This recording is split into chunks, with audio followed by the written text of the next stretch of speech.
तो ख़ास आज हम बात करेंगे माजून इंजीर के बारे में। दोस्तों वैसे माजून तो यूनानी मेडिसिन में बहुत सारे हैं, लेकिन कुछ माजून ऐसे हैं जो बहुत मशहूर है और इसके बारे में जानने के लिए हर कोई सर्च करता है।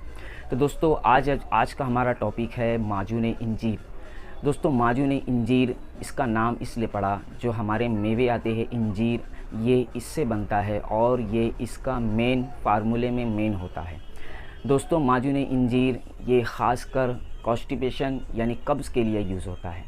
दोस्तों माजून इंजीर कब्ज़, जिनको बहुत पुराना कब्ज़ हो और वो कहीं सारी मेडिसिन यूज़ करते हैं, चूरन खाते हैं और कहीं ऐसी पिल्स लेते हैं जिससे पेट साफ़ हो, और फिर बाद में जब वो पिल्स नहीं लेते हैं तो उनको प्रॉब्लम शुरू हो जाती है, वापस से कॉन्स्टिपेशन की शिकायत होने लगती है।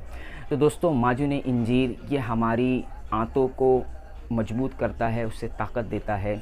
और जिनको दायमी कब्ज़ है, दायमी कब्ज़ का मतलब जिनको क्रोनिक कब्ज़ है, जो बहुत साल पुराना है और अब भी उनको ये प्रॉब्लम हो रही है, और इसी के साथ वो कहीं ट्रीटमेंट लेते हैं, फ़ायदा तो होता है, लेकिन जैसी ट्रीटमेंट छोड़ते हैं तो उनको फिर से कब्ज़ की शिकायत होने लगती है, यानी कॉन्स्टिपेशन। मोशन सही तरीके से नहीं होता है, किसी किसी को 2 दिन, किसी किसी को 3 दिन तक का होता है। ये ख़ासकर आजकल औरतों में ज़्यादा पाया जाता है, जिनको कॉन्स्टिपेशन की शिकायत बहुत ज़्यादा होने लगती है और ये बहुत लॉन्ग टर्म हो जाती है, और इसी के साथ बहुत ज़्यादा परेशानी होती है, क्योंकि मोशन अगर नहीं होता है तो उससे कहीं प्रॉब्लम होने लगती है, गैस बनने लगती है या फिर पेट में दर्द होने लगता है। तो दोस्तों माजून इंजीर ये एक बहुत बेनिफिट है, ख़ासकर जिनको कॉन्स्टिपेशन की शिकायत है, दायमी कब्ज़ है, उनको रोज़ सुबह मोशन सही तरीके से नहीं होता है।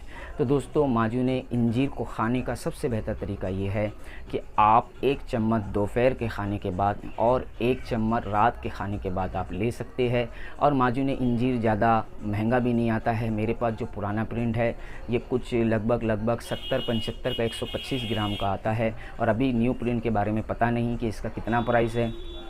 दोस्तों ये आसानी से आपको किसी भी यूनानी मेडिसिन के वहाँ जाएंगे, आप माजून इंजीर के बारे में बोलेंगे तो वो आपको देगा। और दोस्तों इसका खाने के बाद आपको कुछ परहेज़ भी करना है।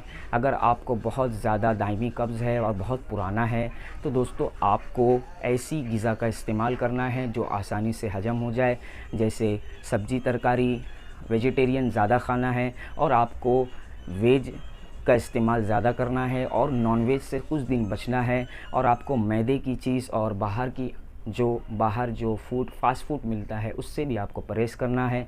दायमी कब्ज़ बहुत ही ख़तरनाक बीमारी हो सकती है, यह आपको आगे जाके पाइल्स की भी शिकायत कर सकता है, ये खूनी आबादी बवासीर भी कर सकता है। इसके लिए अपनी सेहत का ख्याल रखें और मेरे वीडियो को लाइक करिए, शेयर करिए और मुझे दुआ में